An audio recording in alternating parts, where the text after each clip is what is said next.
nabonye iyo video ya wa mukobwa wavuze ngo urubyiruko rw'u Rwanda rurakennye, ubarebeye ururebeye inyuma wabona basa neza bafite amatelefone ahenze, ariko kuri banki nta kintu bafite, kuri momo nta kintu bafite, nta mafaranga hari, n'ubushomeri. Yes, icyo nicyo kibazo rero dufite. Icyo nicyo kibazo dufite. Sinzi ahantu bakuye amafaranga, sinzi uko wababigenjeje kugira ngo ubone miliyoni 1.2 cyangwa miliyoni 1.5 cyangwa miliyoni 2. Aho ikibazo gihari gute nimba ugize, sinzi uburyo aho bakuye amafaranga, ako nimba ugize gutyo ukayabona gute utekereza kuvuga ngo reka ngure iPhone iragufasha iki? Iyo miliyoni 2, izo miliyoni 2 cyangwa se miliyoni 1.5 cyangwa 1.2, hari ntabwo ufite ubwenge bwo gutekereza ngo ese nayakoresha iki kugira ngo yunguke. Hanyuma mbe nihanganye mbe nkoresha agatelefone gatoya, mbe nkoresha gatushi cyangwa mbe nkoresha smartphone idakabije, hanyuma ya mafaranga nyashore mu mushinga, nshore nunguke.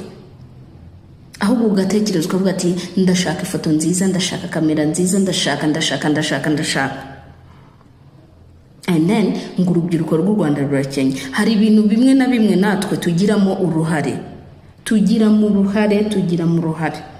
Ni gute uzambwira ngo none se uzabwira umuntu ngo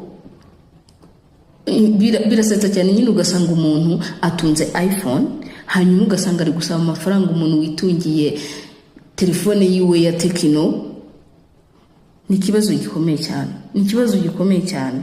Ntushobora gutekereza ngo uvuge ngo reka iyi telefone ni nziza, yego nta muntu utaba uyishaka, ariko muri iki gihe ntago ari cyo kintu cyihutirwa nkeneye.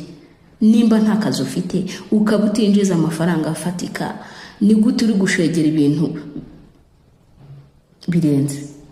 Wakoresheje, nimba ubonye uburyo ubonyemo ayo mafaranga ukayakoresha, ukayashora, ukunguka, nyuma ukazagura ya telefone nziza. And then tukaza tublaminga. Nta kintu, nimba igihugu cyaguhaye umutekano, urabasha wiga neza mu mahoro, nta masasu, ntaki.